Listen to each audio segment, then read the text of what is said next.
Issue TV 24 এর ইতিহাস পর্বে সবাইকে স্বাগতম। দর্শক, আপনাদের জানিয়ে রাখছি যে এখন থেকে প্রতি সপ্তাহে একটি করে ইতিহাস পর্ব আপনাদের জন্য উপস্থাপন করব ইনশাআল্লাহ। অতএব সবাই ইস্যু টিভি 24 ফেসবুক পেজ এবং ইউটিউব চ্যানেলের সাথে থাকবেন। আজকের পর্বে থাকছে ভারতে মুসলিম হত্যার ইতিহাস, দাঙ্গা, সহিংসতা ও মানবাধিকার প্রশ্ন। আসসালামু আলাইকুম।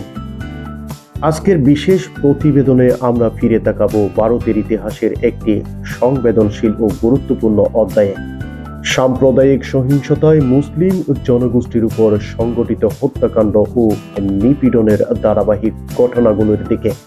এই প্রতিবেদন কোনো সম্প্রদায়ের বিরুদ্ধে নয়, বরং মানবাধিকার, ন্যায় বিচার ও ইতিহাসের বাস্তব চিত্র তুলে ধরায় আমার উদ্দেশ্য। তাহলে শুরু করা যাক আজকের ইতিহাস পর্ব।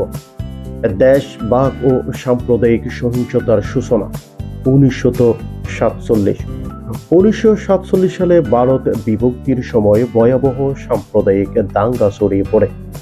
হিন্দু, মুসলিম, শিখ সব সম্প্রদায়ের মানুষের প্রাণ হারান।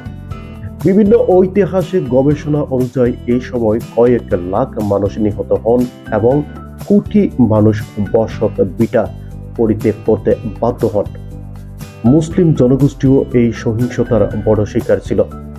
বিশেষ করে উত্তর ভারত ও দিল্লি অঞ্চলে এ সময় থেকেই সাম্প্রদায়িক সহিংসতা ভারতের রাজনীতির একটি দীর্ঘস্থায়ী সমস্যা হিসেবে রয়ে যায়।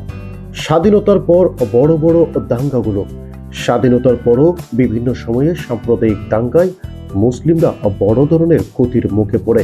1969 সালে আহমেদাবাদ দাঙ্গা, গুজরাটের আহমেদাবাদে ভয়াবহ দাঙ্গায় শত শত মানুষ নিহত হন, যাদের বড় অংশ মুসলিম বলে বিভিন্ন রিপোর্টে উল্লেখ করা হয়েছে।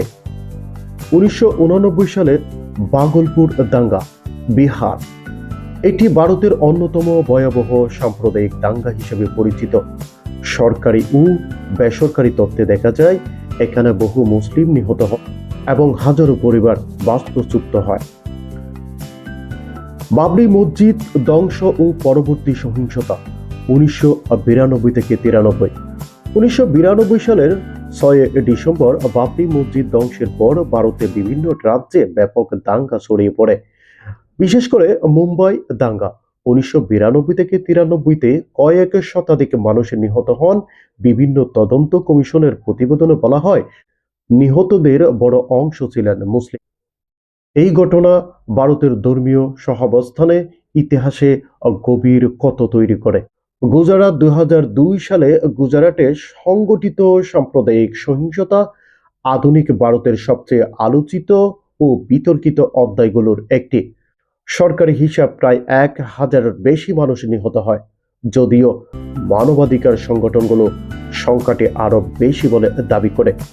আন্তর্জাতিক ও দেশীয় বহু প্রতিবেদনে বলা হয় নিহতদের বড় অংশ ছিলেন মুসলিম এবং বহু পরিবার ঘরবাড়ি হারায়। এই ঘটনা নিয়ে ভারতের বিচার ব্যবস্থা ও তদন্ত সংস্থাগুলো দীর্ঘদিন ধরে নানা রায় ও তদন্ত প্রকাশ করেছে। সাম্প্রতিক দশকে সহিংসতা ও লিঞ্চিং এর ঘটনা বা গণপিটুনি দিয়ে মানুষ হত্যা 2010 সালের পর থেকে ভারতে কিছু নতুন ধরনের সহিংসতা আলোচনায় আসে। গরু রক্ষা বা সন্দেহের নামে লিঞ্চিং, বিভিন্ন রাজ্যে মুসলিম ব্যক্তিদের মারধর ও হত্যার ঘটনা সংবাদ মাধ্যমে উঠে আসে। মানবাধিকার সংগঠনগুলোর মতে এসব ঘটনায় আইনের দুর্বল প্রয়োগ বড় প্রশ্ন তৈরি করেছে। 2013 সালে মুজাফফরনগর দাঙ্গা, উত্তর প্রদেশ, এই দাঙ্গায় বহু মানুষ নিহত হন এবং হাজার হাজার মুসলিম পরিবার উদ্বাস্ত হয়ে পড়েন। 2020 দিল্লি দাঙ্গা, নাগরিকত্ব সংশোধনী আইন সিএএ বিরোধী আন্দোলনের প্রেক্ষাপটে দিল্লিতে সহিংসতা ছড়িয়ে পড়ে। সরকারি হিসেব 50-এর বেশি মানুষ নিহত হন, যাদের বড় অংশ মুসলিম বলে রিপোর্টে উল্লেখ করা হয়েছে। মানবাধিকার ও আন্তর্জাতিক প্রতিক্রিয়া, জাতীয় সংঘ সহ বিভিন্ন আন্তর্জাতিক মানবাধিকার সংস্থার সময় ভারতের সংখ্যালঘুদের নিরাপত্তা নিয়ে উদ্বেগ প্রকাশ করেছে। তাদের প্রতিবেদনে বলা হয় দাঙ্গার পর বিচার পেতে দেরি, অভিযুক্তদের শাস্তি না হওয়া, ক্ষতিগ্রস্ত পরিবারগুলোর পুনর্বাসন ঘাটতি, এসব বিষয় সহিংসতা পুনরাবৃত্তির ঝুঁকি বাড়ায়।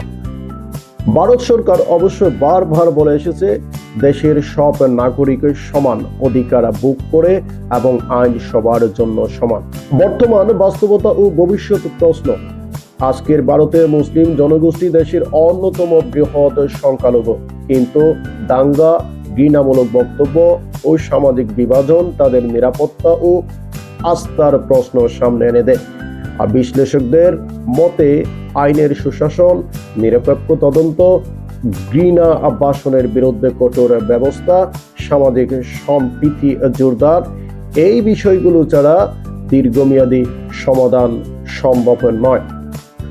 ভারতের ইতিহাসে মুসলিম হত্যাকাণ্ড ও সাম্প্রদায়িক সহিংসতা কেবল অতীতের ঘটনা নয়, এটি মানবাধিকার, ন্যায় বিচার ও গণতন্ত্রের পরীক্ষাও বটে। সত্য তুলে ধরা, ভুক্তভোগীদের ন্যায় বিচার নিশ্চিত করা এবং সহাবস্থানে রাজনীতি গড়ে তোলাই হতে পারে সামনে এগিয়ে যাওয়ার পথ। প্রিয় দর্শক, এই ছিল আমাদের আজকের বিশেষ প্রতিবেদন বা ইতিহাস পর্ব। অতএব আজকের ইতিহাস পর্বটি এখানেই শেষ করছি। সবাই ভালো থাকবেন, সুস্থ থাকবেন এবং সেই সাথে ইস্যু টিভি 24 এর সাথে থাকবেন এবং অবশ্যই ইস্যু টিভি 24 ইউটিউব চ্যানেলটি সাবস্ক্রাইব করে আমাদের পাশে থাকবেন।